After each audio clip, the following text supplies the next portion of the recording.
Olá pessoal, tudo bem? Seguimos aí com mais um estudo neste sábado. O estudo da obra Em Busca da Verdade, realizado pelo canal Mood, e eu sou Vitor Antenori Rossi. Estamos no encontro de número 22, capítulo 6.1, As Conquistas Internas.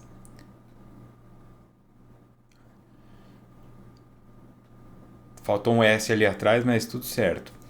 O processo de evolução antropológica tem sido um extraordinário desafio da vida. O instinto, na sua inteireza, é já uma forma de inteligência embrionária, por criar os condicionamentos que mais tarde a razão irá ampliar, até proporcionar a compreensão dos conceitos sutis e das abstrações. O estudo de hoje tem bastante reflexão de Joana, viu? Ela começa falando sobre o processo de evolução antropológica e que tem sido um extraordinário desafio da vida. E que o instinto, na sua inteireza, já é uma forma de inteligência embrionária, por criar os condicionamentos que mais tarde a razão irá ampliar. Por que os outros animais não conseguiram chegar aonde o ser humano chegou? Todos têm um instinto. Porque lhes falta a razão. Nós falamos que são animais irracionais. O irracional não é burro. Irracional é que não tem razão. Tá? O burro é o teimoso. O burro é o que escolhe não aprender. É o indivíduo dito burro. O irracional é aquele que age pela emoção e pelo instinto, e não pela razão. Os animais agem pela emoção e pelo instinto. Eles não têm sentimentos tão profundos quanto nós podemos ter, mas eles têm um instinto. A pomba sabe construir o ninho, o gato sabe aprender a caçar, o peixe sabe se virar na água, a tartaruga já vai em direção ao oceano. Isso tudo é instinto. Então, por que ela fala que é uma inteligência embrionária? E há alguns encontros passados, três, se eu não me engano, ou dois, eu falei sobre a diferença entre inteligência e memória. Inteligência é essa capacidade de fazer algo com aquela informação que lhe foi dada. Se o filhotinho da tartaruga nasce, sai do ovo, a informação que lhe foi dada é aquilo. De repente ele vai em direção ao oceano, ele escolhe fazer isso. Tá? Então ele não vai em outra direção. Quando os animais fazem o sentido contrário daquilo que é o instinto, estes são os animais que a natureza mata. Eles são deixados para trás, eles não conseguem sobreviver. Então o processo evolutivo proposto por Darwin fala sobre essa capacidade de adaptação da espécie. A ideia de que existiram girafas de pescoço curto, mas à medida que a vegetação começou a ficar alta, essas girafas morreram e só sobreviveram as girafas que conseguiram comer as folhas que estavam no alto. É uma inteligência. Os animais vão se adaptando de alguma maneira. Então você observa uma barata, você observa camundongo, que são animais frágeis. Eles têm agilidade e eles andam sempre pelos cantos.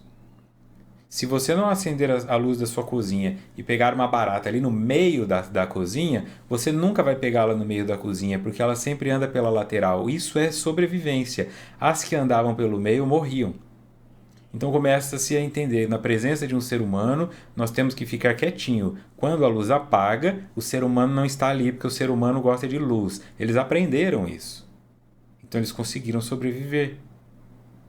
Mas se você assistir filmes mais antigos, antes da peste principalmente, você vai ver que eles iam mexer nas coisas, os ratos estavam ali em cima. Eles pegavam o rato e jogavam. Depois que veio a peste, o rato passou a ser caçado. Então ele teve que se adaptar. Por isso eles moram nos esgotos. Então isso tudo é inteligência. O que não faz isso morre. É a ideia de que um urso polar preto morre. Se ele nascesse preto. E se um urso pardo nascesse albino, branco na selva, ele morre também, porque ele fica um alvo mais fácil para os predadores. Ok? Então, o instinto, sendo uma inteligência embrionária, ele dá condição.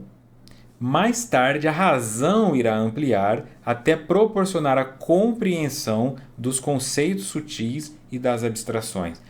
Fala-se então da ideia de uma criança que vai entender o que é abstrato, e depois fala-se da ideia de um espírito, um ser espiritual que vai entender o que é abstrato para o adulto. É. Então, você vai falar para uma criança: aquele indivíduo tem o corpo fechado. Ela não faz ideia do que é isso. Ela não faz ideia. Aquela pessoa tem teto de vidro. Não consegue entender, porque tem que abstrair. Só que você fala para um adulto, né? Deus escreve certo por linhas tortas. Eu consigo realmente entender isso? Eu consigo entender o que é Deus? Aqueles que acreditam em reencarnação conseguem entender exatamente o que é ectoplasma? O que é espírito? O que acontece quando está dando um passe? O que modifica a molécula na fluidoterapia? Consegue entender realmente? Tem que abstrair, tem que acreditar, porque ninguém está vendo aquilo acontecer. Por isso, para algumas pessoas é difícil. Você olha alguém com a mão colocada em cima, seja um passe, um reiki, e o que está acontecendo ali? Nada. Tem uma energia? Se você passar a mão ali no meio, você vai sentir um calor? Provavelmente, mas então, essa parte de abstração, essa religiosidade abstrata que não demanda figuras físicas, né? As imagens, por exemplo, como os católicos precisam muito das imagens na crença deles, é muito difícil a abstração. Algumas religiões não precisam de imagem nenhuma, algumas religiões não precisam nem de religião, alguma religiosidade, né? Ela não precisa nem de religião, basta o pensamento. Então, são os níveis onde as pessoas estão. São como elas conseguem interpretar o mundo. Cada um a seu tempo e de uma ótica de profundidade do que está buscando realmente. Tá? O que isso significa na prática? Que nós estamos indo em direção a trabalhar a fé raciocinada. A libertação lenta do primarismo e a aspiração do belo e do nobre, o geotropismo se vem impondo, de forma que a consciência hoje pode administrar os impulsos violentos, orientando-os para as ações de edificação sem traumas nem conflitos. Ela já falou de fototropismo e aqui agora ela fala de geotropismo. Tropismo é a força que puxa o vegetal na direção de algum lugar. Então, se a planta cresce em direção ao sol, isso é um fototropismo. Fototropismo positivo. Se ela cresce na sombra, é fototropismo negativo. O geotropismo é quando essa planta cresce em direção à Terra, né? Seguindo a força da gravidade. Então, a raiz tende a ter um geotropismo positivo. Ela cresce em direção ao centro da Terra. O caule e a copa têm um geotropismo negativo, porque eles crescem contrários à gravidade. Né? Aí tem uma parte que explica isso tudo. Mas o que Joana fala é que esse aterramento, e no encontro passado eu falei sobre aterramento, né? Ter Deus é estar aterrado, é esse ponto. Eu cresço para baixo, porque a gravidade ela é uma força natural. Quando eu não estou aceitando o campo gravitacional, significa que eu enlouqueci. Estou voando no espaço. Ah, está com a mente na Lua. Eu preciso estar aterrado. Então isso é a fé raciocinada. Não, eu acredito sem informação nenhuma. Só porque eu quero acreditar, então eu estou maluco. É a ideia de que aonde está a minha base? Do que estou me nutrindo? Do que estou me nutrindo? A raiz da árvore ela pode ser imensa, ela pode ser curta, não faz diferença nenhuma o tamanho da raiz da árvore. O que determina o crescimento dela é a qualidade do solo. Se a minha fé não está fundada em algo que me nutre, que é fugaz, que uma hora é de um jeito, outra hora é de um jeito, que o cara fala aqui eu acredito, depois o outro fala ali eu acredito, eu cresço desnutrido. Não importa o que você acredita, em que você acredita. Importa que você acredite com consistência, constância e profundidade. E a única forma de fazer dessa maneira é com razão. A lógica e o raciocínio precisam estar empregados na sua conduta. Precisam estar empregados na sua crença. Se eles não estiverem, você está se perdendo. Isso nos liberta do primarismo. E nos libertando do primarismo, nós passamos a aspirar o belo e o nobre. De forma que a consciência hoje pode administrar os impulsos violentos, porque eles vêm do instinto, nos orientando para ações de edificação. Eu vou construir alguma coisa e não destruir, sem traumas nem conflitos. Nada obstante, o individualismo expressa-se na atualidade como forma de uma incompleta autorrealização, impulsionando o indivíduo a destacar-se, a obter o que deseja de qualquer maneira, tornando-se consumista, insaciável e inquieto. Consumista insaciável, acumulador de qualquer coisa. Acumulador de tecido adiposo, pessoa que engorda. Acumulador de dinheiro, pessoa que tem uma fortuna, mas tem medo de usar. Acumulador de romances, uma pessoa que tem vários contatos, mas não se conecta a nenhum. Acumulador de filhos, tem gente que tem 4, 5 filhos, mas não é pai de nenhum, mãe de nenhum. Se acumula. É celular acumulado, carro acumulado, álcool acumulado. E esse acúmulo vai se mostrando. Né? Então, quem acumula comida fica gordo. Quem acumula bebida tem cirrose. Quem acumula tabaco tem enfisema, tem câncer de pulmão, tem câncer de boca, câncer de laringe. São os sintomas da acumulação. Se você observa para a doença como um sintoma de um excesso, de uma acumulação, e não como um julgamento raso, devia estar fazendo isso ou não devia estar fazendo aquilo, fica mais fácil para você se melhorar. Sem a parte do julgamento. Não é o objetivo constranger você, mas é te esclarecer. É uma acumulação. Se é insaciável, não vai parar. Ninguém fala, vou fumar 1000 cigarros na minha vida e eu vou parar. Eu vou engordar 10 quilos, aí depois eu paro. Não. Ou você não engorda, ou você engorda 40. Ou você não fuma, ou você fuma 40.000. Esse equilíbrio é muito difícil, porque ele nem é funcional. Para que alguém vai fumar um cigarro só por semana? Não fuma. Para que alguém vai engordar só 5 quilos? Não engorda. É representatividade de quem é você no mundo. E aí nós vamos observando quem é você no mundo. Pelas suas escolhas. A maneira como o teu corpo mostra isso. Se você tosse muito, tem muito pigarro, está cheio de inflamação na pele, se está com queda de cabelo, se tem gengivite, né, se tem halitose. Todos esses são sintomas do corpo dizendo aonde está o teu excesso.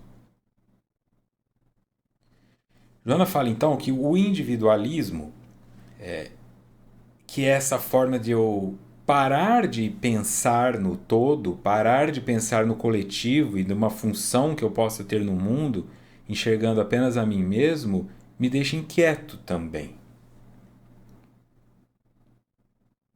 Porque é uma incompleta autorrealização. Eu não estou realizado, ou seja, eu não sou real. Por isso não é raciocinado. Eu não sou real. Eu estou sendo real? Essa é a pergunta que você deve se fazer. Eu estou sendo real? Os desejos que eu tenho lá dentro, é isso que eu estou vivendo? Eu quero uma pessoa que ande de mão dada comigo e seja carinhosa comigo em público. É isso que você tem? Ou você tem alguém que anda longe de você e não gosta de demonstrar afeto em público? Não é que a pessoa está certa e você está errada. É sobre você está realizada como pessoa? Este trabalho que você vai, a casa que você mora, as roupas que você veste,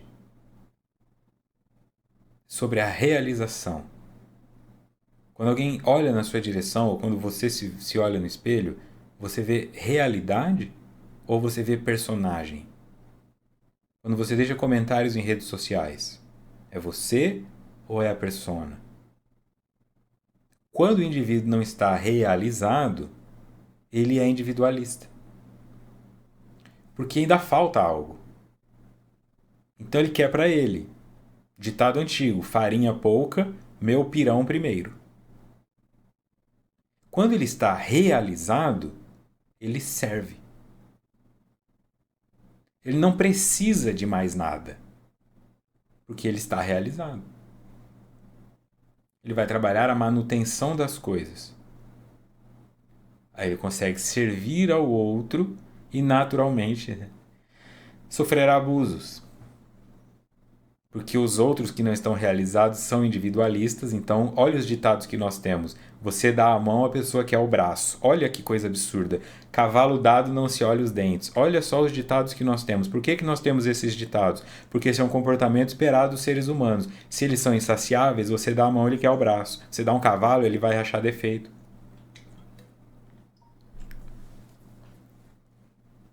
Se você não estiver preparado, preparada para lidar com isso, não saia para servir. Não saia para servir. Tenta dar, tenta dar ração para um cachorro morrendo de fome. Ele não sabe o que é mão e o que é ração, ele vai te morder. E as pessoas estão morrendo de fome, do que quer que seja, de dinheiro, de sexo, de atenção, não importa. Os afetos fazem-se ligeiros e amedrontados, oportunistas e descomprometidos, com medo, cada qual, de ser dominado pelo outro, evitando submeter-se, o que se caracteriza como pequenez, falta de personalidade, risco de perda, quando se estabelece a dependência. Que coisa, não? Os afetos fazem-se ligeiros e amedrontados. As pessoas estão se conectando de forma superficial e rápida. Descomprometidos, com medo cada qual de ser dominado pelo outro. E criou-se uma cultura, e isso foi importante em algum momento, a separação da dominação, principalmente do homem para com a mulher. Quando veio a cultura LGBT, isso gerou uma profundidade, porque veio a público. Antes, esses relacionamentos eram escondidos. Quando esses relacionamentos vieram a público, isso foi positivo, primeiro porque essas pessoas puderam viver os seus afetos publicamente, e segundo porque mostrou que o abuso não tem a ver com relações entre homens e mulheres, porque eram casais de mulheres que eram abusivas uma com a outra, homens que eram abusivos um com o outro. Então identificou-se que o padrão de abusividade é do indivíduo, que foi fomentado muito tempo pelo masculino porque tinha uma dominação física, uma dominação financeira, né, uma dominação mercadológica. Mas que quando isso caiu, se imaginou, não, agora que as mulheres vão dominar o mundo, estaremos num lugar mais pacífico. Não estamos, porque não é mulher e homem. E hoje já se cai essa ideia, né? Então, até fisicamente, hoje você tem mulheres que parecem tanques de guerra, de tanto músculo. Então tem um monte de homem apanhando da mulher em casa, não pode reclamar e tudo mais. Nem se compara, tá? Homem com mulher, mas eu estou dizendo a abusividade. Se há abusividade, então mostra que essa busca pelo poder é o que tem movimentado a construção de relações. E agora as pessoas ficam. Se eu for com o meu carro buscá-la e ela não pagar o combustível, eu estou sendo feito de trouxa? Se eu sair com ele, fiz o cabelo, maquiagem, tudo, e ele não pagar o meu jantar, eu estou sendo feito de trouxa? Então, fico com medo. Se eu escolher ir para a praia, mas eu quero ir para a serra, será que eu estou sendo dominado?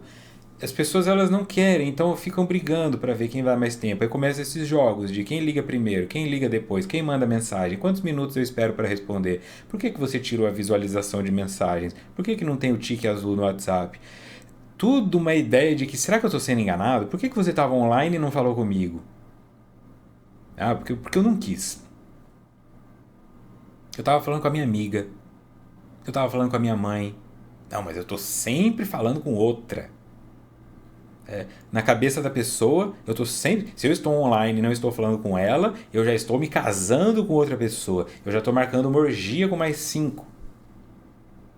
Porque ele não pode ser deixado para depois. É esse medo que Joana refere.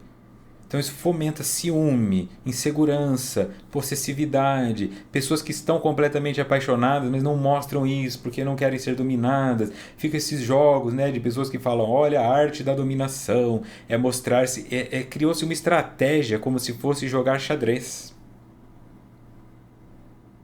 Então, se você precisa jogar xadrez para estar com a pessoa, não esteja. Não esteja. Qualquer outra coisa fora isso é ilusão. Não vai dar certo. o match, né, como se diz, ele é automático. A ideia de um amor à primeira vista talvez não exista, né? O que existe é uma atração, um reconhecimento, talvez. O amor é uma coisa que se constrói pela admiração. Mas precisar de 40 vistas até o amor chegar, acredito que já seja demais, né? É muito jogo psicológico. E jogo psicológico não é para estar em relacionamento. Jogo psicológico é o que a vida te demanda. O que você vai falar na entrevista de emprego? Como você vai se portar aqui e ali? Mas dentro de um relacionamento, você tem que ficar fazendo dessa maneira, tem alguma coisa no outro. E às vezes essa outra pessoa gosta de você, mas ela está nesse mesmo local, esperando o seu passo. Você espera o dela. E segundo Joana, isso é por medo. Eu evito me submeter. E isso é pequenez, falta de personalidade, risco de perda quando se estabelece a dependência. Em qualquer meio que se fala de qualquer tipo de investimento, sempre quanto maior o risco, maior o ganho. Se você não quer ter risco, você não vai ter ganho. Então você vai ficar nesse relacionamento confortavelmente estéril. Não produz nada. É uma sensação psicológica de que você está numa relação. Você vai olhar o casal na mesa e tá os dois, cada um olhando o seu celular, eles não têm mais assunto entre eles não têm mais carinho entre eles nem colocam mais a roupa de sair, né? Você vê que um casal já abandonou quando eles não têm mais roupa de sair. É a roupa de ficar em casa que se usa na rua. Porque em casa fica pelado e aí a roupa que ficaria em casa usa na rua. Tá lá com aquela bermuda, aquele chinelo arrastando, aquela camiseta 2 números menor ou 2 números maior. E os dois estão ali, assim, despretensiosos. Então você vai perdendo o visual. Você vai perdendo o sensorial. O cheiro, a imagem, a aparência. E vão se fundindo de alguma maneira.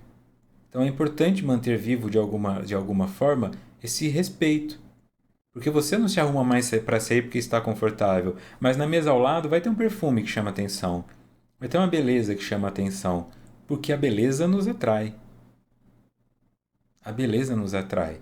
Nós não somos imunes à beleza. Nós não precisamos nos apaixonar pela beleza. Mas seremos atraídos, né? Então não desista de você. A tremenda confusão entre afetividade e interesse sexual, entre amor e compensações sentimentais, é responsável pelo desinteresse da convivência fraternal saudável, destituída de interesses subalternos, deixando-se a sombra dominar todos os espaços do ego, ao tempo em que não se abrem as possibilidades psicológicas do self para a realidade. Confusão entre afetividade e interesse sexual, isso aqui nem se fala. Hoje é difícil você ser simpático com uma pessoa gentil, com uma pessoa que ela já. Ou mesmo você só tem um interesse sexual e acha que ama. É muito complicado. Né? Eu já citei isso uma vez, mas tinha um amigo, na adolescência, o pai de um amigo falava isso pra nós, né? Quando você estiver apaixonado por uma mulher, se masturbe e tenha um orgasmo. Depois disso, você descobre se você tá mesmo. Isso vale para homem e para mulher, né? Você tem que ter um orgasmo antes. Eu tô apaixonado dessa pessoa, quero ir vê-la. Tem um orgasmo antes. Quando se esvaziar, talvez você não queira muito, porque se confunde. E tem gente que está ali no ato sexual e quando os neurotransmissores estão lá no topo, tá tudo maravilhoso, solta um eu te amo. Aí depois esvazia e pensa, o que eu fiz? Ou a pessoa não responde, né? Pensa, peraí, eu falei eu te amo, você falou obrigado? É. Aí acaba. Então era amor e acabou. É muito difícil. Nós somos muito norteados por hormônio, assim, quem tem a TPM, quem já passou por gestação ou quem fez tratamento hormonal sabe a diferença que faz. Você vai de alegre a suicida em 1 minuto. Você vai de tranquila a explosiva. Então, isso também está acontecendo ali no ato sexual, num beijo, num romance. Então, não se deixe guiar por ali, se distancie. Depois de distanciado, esvaziado, se reflete. O que era? Ah, não era amor, era só desejo. Então não fale eu te amo se é só desejo. Fale eu te desejo. Mas não fale eu te amo. Deixa eu te amo para quando for eu te amo. pessoa fala eu te amo até pra pizza, aí depois fica difícil saber que valor tem isso, né?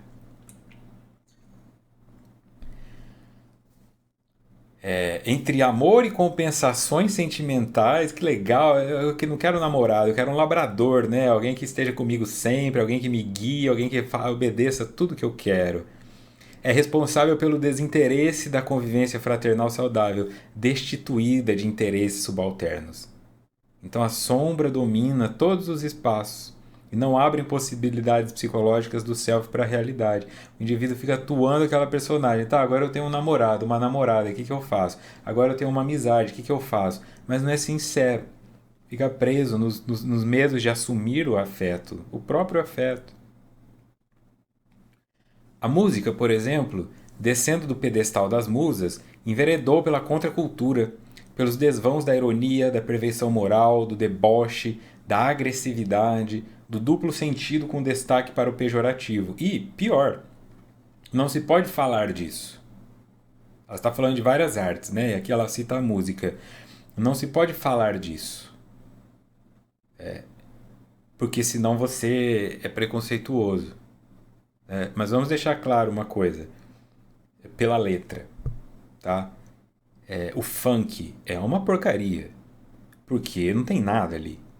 Você pode ter a batida de funk colocada em algumas músicas que são um pouco mais românticas e trazem uma reflexão filosófica ou social, mas este funk sujo, dito proibidão, isso é um lixo. E as pessoas dizem assim: mas isso é cultura. Cultura, até bactéria é cultura.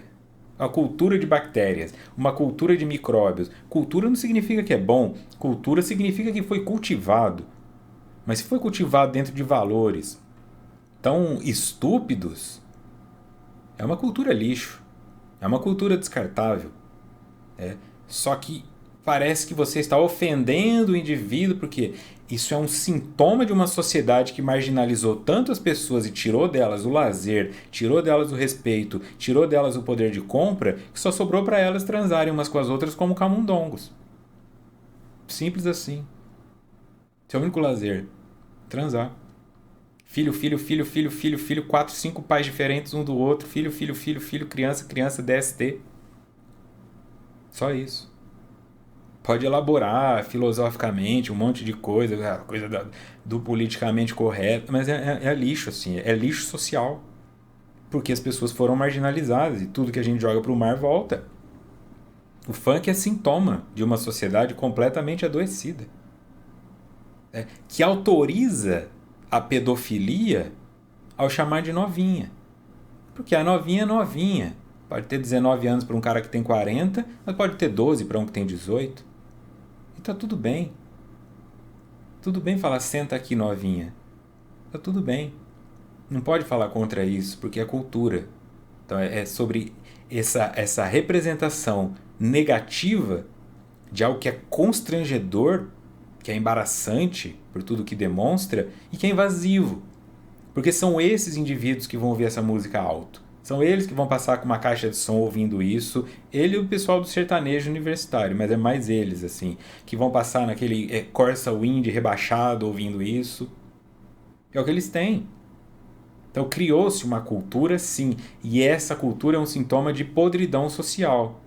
Porque esses indivíduos estão chafurdando numa lama com garrafas de uísque, como se isso fosse ostentável. Não é ostentável, é adoecimento. A construção que se tinha de reflexões profundas sobre romance, sobre como o amor era criado, virou isso aqui. Eu quero ter muitas, eu quero transar com todas, e o meu é maior que o teu, seja o que for. Mas isso é um avanço? Isso é uma criação para aplaudirmos? Não. Isso é uma vergonha. Isso é uma responsabilidade que será colocada no colo dos políticos que décadas e décadas deixaram essas pessoas sem nada. Sem um parque, sem dinheiro para pegar um ônibus e ir para um lugar. Se querem ir para um passeio, demora 2 horas o ônibus para ir, 2 para voltar, não vão. Moram ali em 10 metros quadrados, escutam o que o vizinho está falando, não tem dinheiro para comprar roupa, andam quase sem roupa. Voltamos a isso. Só sobra transar. Impossibilitados de conduzir os povos, por se haverem perdido nas malhas da burocracia e nos interesses partidários, os governantes da terra, aturdidos, demonstram não saber o que fazer nem como realizá-lo. É isso. Então você tem favelas, você tem umas um pouco mais evoluídas que são as comunidades e você tem cracolândias. E hoje você tem a mendicância como uma profissão que só falta ter CLT. Né? Em São Paulo tem indivíduos que alugam roupa de mendigo para você pedir no semáforo porque dá cerca de 3 mil por dia. Olha isso. Quem ganha 3 mil por dia? O mendigo ganha. Aí ele tira a roupa dele e vai pro apartamento dele. As pessoas ficam com culpa. Ah, eu vou dar. Ah, eu tô com medo. Se eu não der, ele vai riscar meu carro. Esse cara parece louco. E se ele for nóia? Eles entendem isso. Então eles já criam essa imagem para te constranger. E se você fala que não, eles te ameaçam. Tá aí estabelecido. É flanelinha. Bom, um cara de 30 anos, fortão, não sei o quê, bota um coletinho e fica lá. Pode estacionar, eu cuido do seu carro. Vai dormir, irmão. Isso não é emprego. Mas ele vai fazer o quê? Por que ele vai fazer outra coisa se isso está bom? Se isso é validado? Se ninguém pode falar nada, senão está sendo preconceituoso. Então virou uma bagunça. Nós estamos aqui diante de uma bagunça, onde não pode falar nada, porque tudo é um tabu. Coitado dos dependentes químicos, coitado dos funkeiros, eles estão milionários e tudo mais, mas é um povo vazio, porque não tem busca por religiosidade, porque não tem construção. Tá? Falando desse e tem também esse tipo de música de duplo sentido em outras vertentes musicais também, tá? Ela também cita a questão de teatros, peças que são querem ficar confrontando tudo o tempo todo. Ah, eu vou demonstrar, vou colocar um crucifixo no reto. Meu, não é isso a vida. Isso não confronta nada, isso só expõe. Isso é regredir a uma barbárie desnecessária, né? É sobre começar a construir alguma coisa que seja positivista, que leve as pessoas a refletirem sobre isso. Mas dá para entender como que o indivíduo vai refletir sobre essas coisas se a vida dele é só tijolo porque não tem nem reboco na parede. Não tem cor. É só a caixa d'água azul, é a única coisa colorida na favela que ele mora. A raiva mesmo. Então é sobre assumir a responsabilidade disso e parar, né? Parar desesperadamente de defender político. Nós precisamos atacar esses indivíduos, né? Não na violência física, nós precisamos atacá-los, nós precisamos constrangê-los, expô-los, demiti-los, tá? E ver se acha alguém que presta para pôr no lugar, porque tá difícil. De micro para macro, todo lugar está crescendo pobreza, está crescendo gente informal, toda hora alguém batendo palma vendendo alguma coisa, na rua gente vendendo trufa.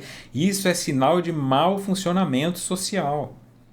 Então os governantes da terra aturdidos demonstram não saber o que fazer nem como realizá-lo, porque eles não estão nem aí. Surgem então revoltas, revoluções, amolentamento do caráter e perda da moral, com reações em cadeia cada vez mais violentas e ameaçadoras, porque os limites da ordem do respeito foram superados pela não fronteira da rebeldia. E eu temo por isso, porque quando esses indivíduos perceberem que eles podem invadir casas e eles não serão presos, como eu disse, porque no outro estudo não tem contingente policial para isso, e não tem juiz para pôr na cadeia porque não tem lugar na cadeia, nós estamos perdidos. Se todos eles se unirem e falarem, vamos sair invadindo casas agora, quem vai pará-los? A câmera de segurança do teu condomínio? 50 usuários de droga entrando no seu condomínio ao mesmo tempo fazendo um arrastão. Quem vai impedi-los? Tem 50 policiais na tua cidade para aparecer de pronto? Não tem. Quando eles descobrirem que eles podem fazer isso, em alguns lugares já fazem arrastões e tudo, mas quando eles descobrirem que eles podem fazer isso onde eles quiserem, se eles se unirem para fazer isso, nós estamos perdidos. Por isso nós temos que nos unir para fazer isso com quem está acima, que são os políticos. São os líderes, líderes religiosos que são mentirosos, professores que são doutrinadores. Começar a trabalhar no sentido de resgatar artistas, né? Começar a fazer coisas que são mais positivistas, mais filosóficas, mais românticas, e não ficar se vendendo só a baixaria. Mas é difícil, nós precisamos do dinheiro. E a baixaria dá muito dinheiro. Só que a baixaria é isso, ela é baixa. E quem quer ascender tem que mirar o alto. É a porta estreita. é mais difícil, tem uma emergência, está crescendo uma tensão. Em algum momento isso vai explodir. Eu sinto que isso vai explodir. Não quero ser apocalíptico, mas eu sinto que vai explodir. Eu sinto que está ficando cada vez mais difícil andar nas ruas. Eu sinto que está ficando preocupante, que uma sensação de que algo vai acontecer. E isso tudo se dá por conta dessas consequências naturais do abandono. Você cria uma tensão e o caos gera ordem. Então o caos vai aparecer. Nós estamos no olho do furacão. E daqui a pouco é vaca voando, é casa voando. Isso aqui não vai ficar desse jeito se alguém não interferir de alguma maneira. Eu nem sei como fazer isso. O que eu posso fazer é isso aqui, ó. Conversar e fazer esses estudos. Se eu tivesse algum poder real, mas se eu me torno político, por exemplo, falando as coisas que eu falo aqui, amanhã eu acordo boiando no Rio, né? A falta de concentração das pessoas nas questões importantes do ser interior tem contribuído para a futilidade em triunfo e o desconhecimento da própria realidade, supondo ser a existência esse enganoso passeio fantástico pelo país da pressa dourada, em que tudo é de efêmera duração. É interessante como Joana está antenada, né, assim, conectada com o momento atual. A falta de concentração das pessoas nas questões importantes, porque tá todo mundo igual libélula batendo na piscina, do ser interior tem contribuído para a futilidade em triunfo e o desconhecimento da própria realidade. Ele não tem paciência para ouvir essas coisas. As pessoas não querem ouvir isso. Quer ouvir podcast sobre desenvolvimento pessoal, qual a melhor roupa para você aparecer, qual a melhor maneira de postar na rede social, qual o melhor... Isso elas estão interessadas. Mas desenvolvimento interior, quem vai ver, né? Quem vai usufruir disso? Como eu vou capitalizar em cima disso? Eles não estão interessados. Não tem a mesma audiência. Não tem.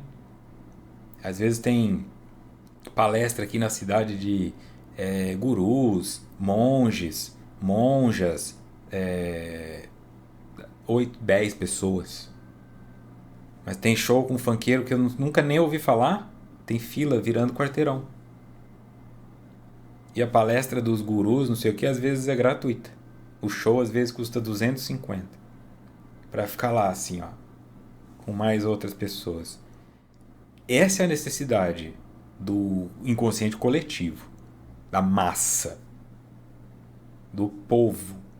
Você fala povo, é essa massa que se perde. É quando à noite todo gato é pardo. É todo mundo fazendo a mesma coisa.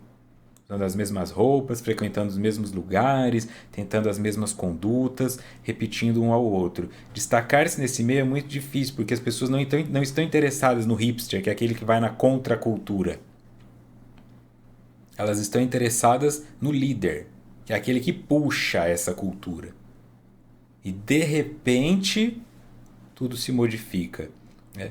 Então tem uma série onde um personagem estava indo para a escola, um adolescente pela primeira vez no ensino médio, e o pai dele fica com medo e fala, olha, vão roubar tua roupa, vão bater em você, então é melhor você não aparecer. E veste o menino todo de bege. E a série, tá, acho que 2008, 10, sei lá, tava fazendo piada sobre isso. O menino indo de bege pra escola parecendo um band-aid. 2 anos atrás, o que vem de moda? Boné bege, roupa bege, aí tem propaganda da Gisele Bündchen pro C6 Bank, toda de bege. Se você usasse isso 5 anos antes, você era um idiota. Se você usa 5 anos depois, você está na moda. É simples assim. Então, neste momento, você pode estar se sentindo um idiota. Você pode estar se sentindo ultrapassada, antiquada. Você pode estar se sentindo perdida num mundo onde parece que você... Mas espera um pouco. Isso pode ser um bom sinal. Talvez realmente você esteja conservador, conservadora demais. Mas talvez não. Talvez você apenas esteja lúcido, lúcida, num momento onde as pessoas estão batendo no lustre. Ninguém pode viver de maneira saudável sem o culto interno da integração da fé religiosa com a razão, numa harmonia estimuladora ao prosseguimento dos embates inevitáveis do dia a dia, aurindo confiança nos momentos difíceis e renovando a coragem ante a ameaça do desânimo. Ela cita que ninguém, ou seja, não há exceção, pode viver de maneira saudável sem o culto interno da integração da fé religiosa com a razão. Porque isso cria uma harmonia estimuladora ao prosseguimento dos embates inevitáveis do dia a dia. Ou seja, eu me motivo porque eu tenho uma razão para viver. Uma razão, tá?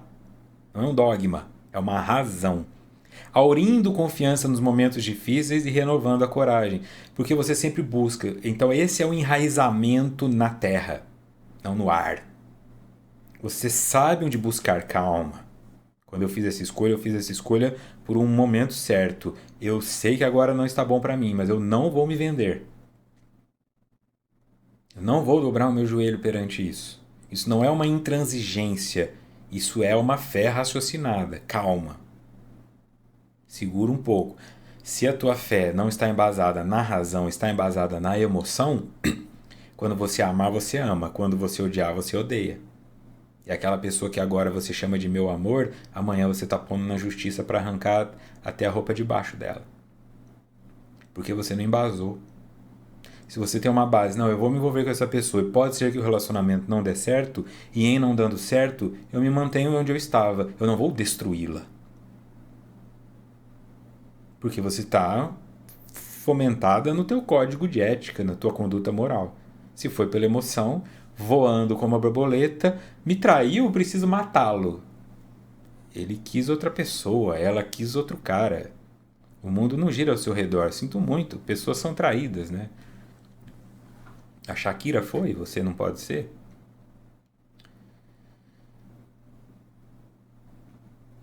A legítima psicoterapia objetiva conduzir o indivíduo ao redescobrimento da sua realidade, da sua origem espiritual, da finalidade existencial, do seu futuro imortal, que se lhe transformam em alicerces de segurança para as lutas contínuas, evitando a projeção dos seus conflitos nos outros, assumindo a culpa e liberando-a do inconsciente em que jaz, produzindo sombra e desar. Legítima psicoterapia deve ter esse objetivo. Se a sua terapia não tem esse objetivo, talvez seja só um café com bolacha, talvez seja um chá comunicativo. O objetivo da psicoterapia é conduzir o indivíduo ao redescobrimento da sua realidade, não da realidade do terapeuta. Da sua origem espiritual, da finalidade existencial. É te ajudar a encontrar o seu elo perdido. Quando foi que você desacreditou do amor? Foi porque teu pai foi violento? Foi porque sua mãe era narcisista? Foi porque seu irmão te abusou? Foi porque na escola você sofreu rejeição? Por que você quebrou? Você quebrou. E se você vai reencontrar isso no protestantismo, no ateísmo, não importa. Não é da conta do terapeuta. O importante é que você encontre isso. Porque houve. Nós nascemos com potencial para isso. Nós sofremos uma ruptura traumática que nos distancia. E nos esquecemos. E pode parecer uma coisa extremamente complexa. Não, e às vezes é uma coisa simples. Às vezes aos 35 anos de idade, ou às vezes aos 70 anos de idade, você vai descobrir que o amor da sua vida foi aquele que você teve aos 19. Você falou, não, eu tenho com essa agora, eu tenho outra, daqui a pouco outra, e foi outro, e foi outro, e foi outro, e de repente você descobre que estava lá, e que você perdeu, que o emprego da sua vida você perdeu, que a melhor igreja que você frequentava você perdeu. Você perdeu. E não se deu conta, porque você estava compulsiva, e perdeu. E tem gente agora que está tentando reconectar com o filho de 25 anos e o filho não quer mais falar com ele. Porque quando tinha 12, falou que era gay, expulsou de casa, foi morar com a tia, se desenvolveu, agora ele mudou a cabeça, aceita a homoafetividade, mas o filho não quer mais. E ele não fica mais completo, porque ele perdeu o filho. É doloroso, e na terapia ele vai encontrar essa informação. Por que eu fiz isso? Por que eu perdi meu filho? Por que eu me matei naquele dia? Porque depois daquilo eu nunca mais vivi.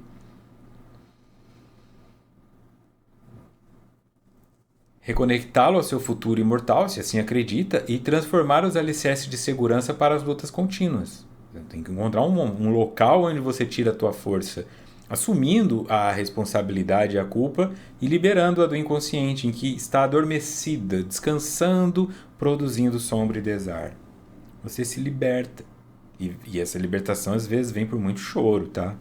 Às vezes dá soco em almofada, aí tudo bem. Como vai ser é de cada pessoa. Quando Jesus enunciou que é necessário tomar a sua cruz e segui-lo, ele propôs a conquista da autoconsciência. A definição para assumir as próprias responsabilidades, ao invés de permanecer se divagando em torno de como encontrar o melhor processo para o equilíbrio. Qual é a sua cruz? Então, qual é a sua dor? O que é que te prega? O que é que te pune? O que é que te mata? Você tem que carregar a sua. A minha terapia não funciona para você. A minha nutrição não funciona para você. Você tem que encontrar a sua. Não adianta ir lá e falar, cardápio de nutricionista. Você não sabe, o teu tipo sanguíneo vai influenciar teus hábitos, o teu metabolismo. Você precisa fazer um exame de sangue, passar para o nutricionista e ele vai avaliar isso tudo. Não adianta querer barato. Não adianta querer barato. O barato é a ração colorida. Forra o estômago, mas mata de câncer. Acaba com o rim do animal, né? Você vai precisar encontrar o que é seu. Não adianta o que o seu marido refletiu na terapia dele você usar como se fosse a sua terapia. Às vezes a pessoa vem para a terapia e ela fala da outra pessoa, porque ela quer fazer a terapia do outro. Então a esposa vem e começa a falar do marido, para nós tentarmos explorar alguma coisa do marido, mas não é o marido que está aqui, é você. Então quem tem que fazer a sua terapia é você e o seu marido tem que fazer a dele. Se ele não quer fazer a dele, ele tem o direito de não querer. E você tem o direito de não querer também continuar com ele. Mas é você assumindo a responsabilidade pelo teu autoconhecimento. Qual é a sua cruz? Aonde está o mapa do tesouro? Aonde a violência aconteceu que fez você ir para a irracionalidade e parar de acreditar no que você acreditava, seja em Deus, num pai, numa mãe, num valor ou qualquer outra coisa. Todos dependem de Deus, porque afinal estamos mergulhados em Deus, sendo necessário reconhecê-lo em nós, a fim de que manifestemos por intermédio do comportamento emocional e das ações sociais, familiares, espirituais.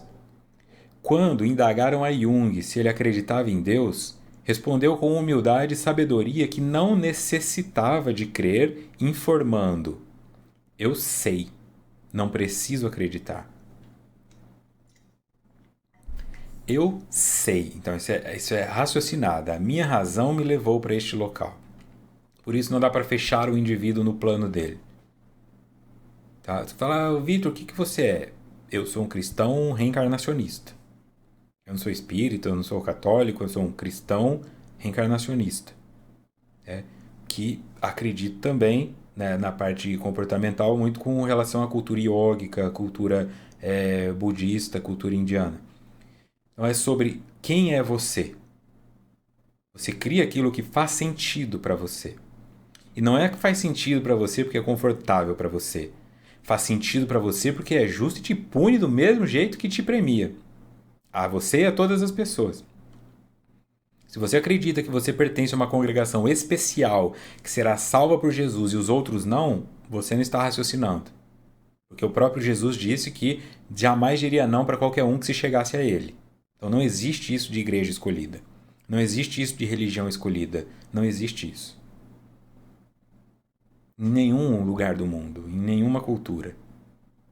A fé raciocinada é sobre essa construção onde você diz: eu não vou ficar reclamando do cara que estaciona na vaga de deficiente, mas eu vou estacionar. Essa é a justiça. Essa é a sua religiosidade. Você sempre sendo aquilo que você quer que o outro seja. E continua sendo, mesmo quando o outro não é. E é muito difícil. O outro não merece. Todo mundo está fazendo. Eu sou o trouxa, então. Eu fico aqui fazendo tudo certinho e aí os outros não ligam para mim. Eu limpo o meu lixo, eu não escuto música alta. Aí vem esse cara jogar a galinha assada aqui, música alta do meu lado. Eu quero dar um tiro nele. Então, essa é a tua religião de verdade. A que mata o outro quando ele te incomoda. Tudo bem, aceitou que é essa? Fica mais fácil. Então para de fingir que você é santo e zen. Começa a falar uns palavrões e xinga a pessoa. Sai no soco com ela se for preciso, mas vive a tua realidade. Porque essa coisa de ficar fingindo que é bonzinho, esperando que o outro seja, quando na verdade você mataria o outro, é o que está te fazendo adoecer. Seja quem você é. Seja quem você é e assuma as consequências disso. Talvez você perca o seu emprego, talvez você perca o seu marido, talvez você tome um soco. É a vida. Mas ficar fingindo que é uma coisa, esse falso profeta, essa hipocrisia, essa resistência de rigidez de mostrar eu sou bonzinho, isso não funciona. Só adoece. Sem um valor maior que mereça investimento, ninguém se arvora à luta, ao sacrifício, porque tudo superficial logo perde sentido. E é aí que eu estou dizendo, a tensão vai crescendo. Quando as pessoas começarem a assaltar e não tiver prisão, aí vai todo mundo lá para Brasília. Aí vão pôr fogo em Brasília. Não, é agora. Porque você está confortável. Mas é agora. Se você for esperar para não estar confortável, será tarde demais. Então tem que haver um movimento da sua parte, seja ele qual for. Estuda a política da tua cidade, para de seguir, porque esse sobrenome, porque meu pai votava nesse cara. Estuda, descobre o que está acontecendo. Vê se tem alguém que presta. Ajuda, entende? Faz esse movimento, não porque te beneficia, mas porque tem um valor agregado. Tenta descobrir. Não é possível que não tenha uma geração de gente boa tentando crescer aí no meio.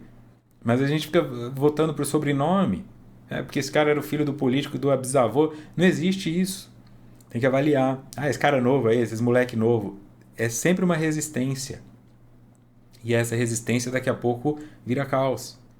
Então, o que significa isso? Se eu não estiver com dor, eu não vou. E se eu não tiver amor, eu não vou. Eu tenho que ter um valor maior. Se esse valor maior não for o amor, vai ser a dor. Aí você vai investir. Aí, quando o seu filho tentar suicídio, você vai pagar a terapia dele. Aí, quando o seu dente doer, você vai pagar o dentista. Mas agora não? Porque tá dando para aguentar? Com um remedinho para dor, a dor passa? Aí depois você vai bater sábado à noite no dentista e fala, me atende com urgência e cobra o preço normal? Que absurdo, me cobrou o dobro. É a vida, entende? Agora a tua vida tá te dizendo o que fazer. Tem algumas dores que estão te incomodando. Seja na tua conta bancária, seja no teu corpo físico, seja na sua mente. Se você for esperar o momento da dor para fazer esse movimento, você vai fazer isso tudo confuso. A sugestão é que você faça pelo amor. Você encontre uma noção de falar, não, eu tenho amor por mim, eu tenho amor pela vida, o que está acontecendo comigo? Eu preciso rever meus gastos financeiros, eu estou me explodindo, eu preciso rever a minha comida, eu estou engordando, eu estou emagrecendo, eu estou ficando desnutrido. Eu preciso rever a minha relação, eu já não tenho mais vontade de me relacionar com a pessoa. Tem algo acontecendo. Vá pelo amor. Há pais que se entregam à educação dos filhos, depositando neles todas as suas aspirações e também insatisfações, esperando compensação quando os mesmos adquiram a idade adulta. Quando essa ocorre e os descendentes são convidados a seguir a própria existência, atormentam-se, acreditam-se abandonados, sofrem depressões, perdem o sentido existencial. Olha o quanto é grave isso. O filho não é seu, o filho nasceu de você. Ele não é seu.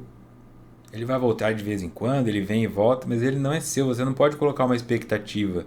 É a coisa mais absurda quando alguém fala, você não tem filho? Não, mas quem vai cuidar de você quando você envelhecer? Essa pessoa para mim é um monstro. Uma pessoa que pensa assim, eu vou ter um filho para ele cuidar de mim quando eu envelhecer. Sai muito mais barato guardar dinheiro e depois pagar um cuidador. Um filho custa cerca de 1,5 milhão até acabar uma faculdade. Guarda 1,5 milhão ao longo da tua vida e você vai ter cuidador para sempre. Não, o filho não é para isso. Então essa pessoa sofre e esse sofrimento é justo. Ela merece esse sofrimento porque foi isso que ela plantou, expectativa e egoísmo, achando que o outro deveria servir às necessidades dela. Então é natural que ela colha sentimento de abandono e dor. É simples. Essa é a justiça. Não tem dó, tem piedade. Pode ter compaixão, que pena que você não percebeu, mas dó Não, essa é a beleza de acreditar numa fé raciocinada. É justo. Ela está colhendo exatamente o que ela plantou. Não tem punição aqui. Descobrir o destino e trabalhá-lo, programar essa fatalidade honorável e saudável, é o objetivo da vida. Aquele que proporciona saúde integral, porque não é conquistado de um para outro momento, não se reduz a encantos transitórios, não é monótono, apresentando-se sempre novo e situado um passo à frente.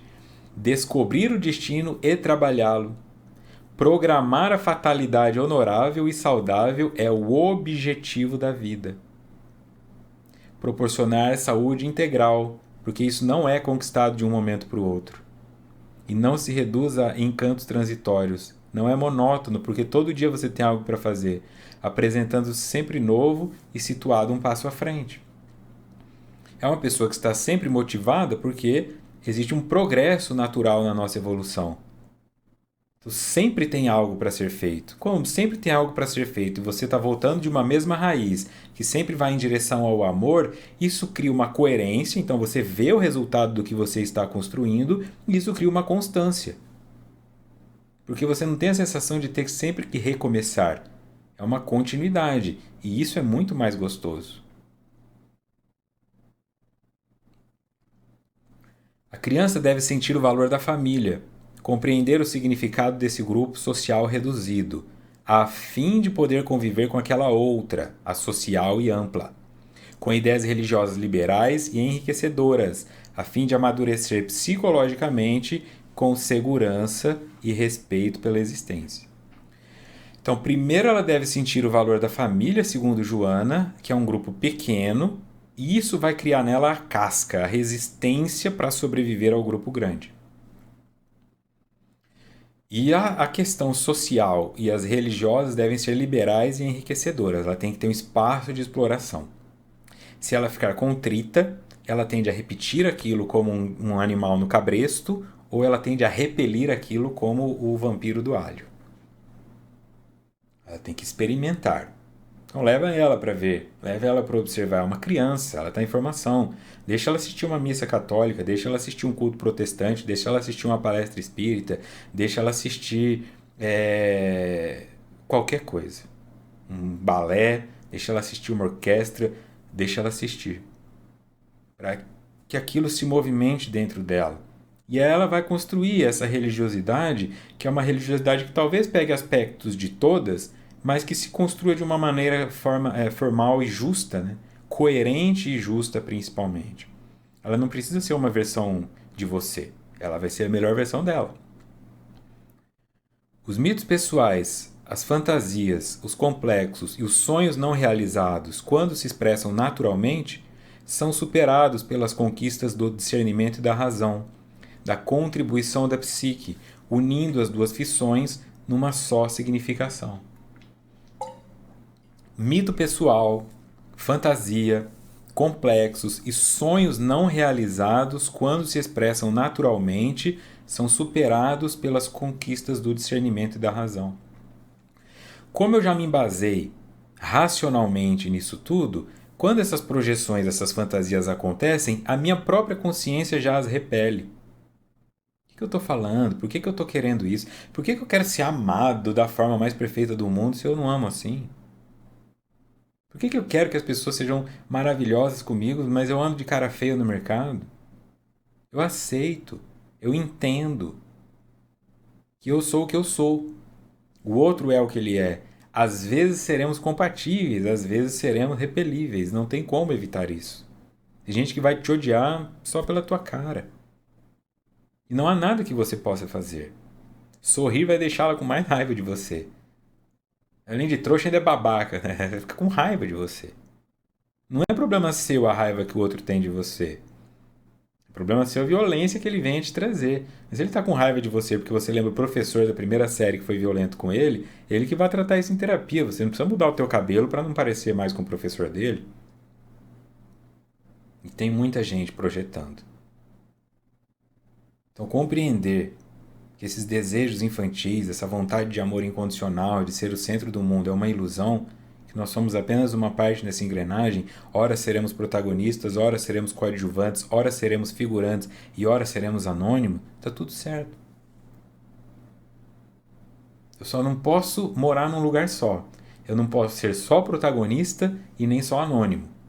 Eu tenho que transitar entre todos os papéis e saber reconhecer quando o holofote está na direção do outro e aplaudi-lo se for necessário, não invejá-lo.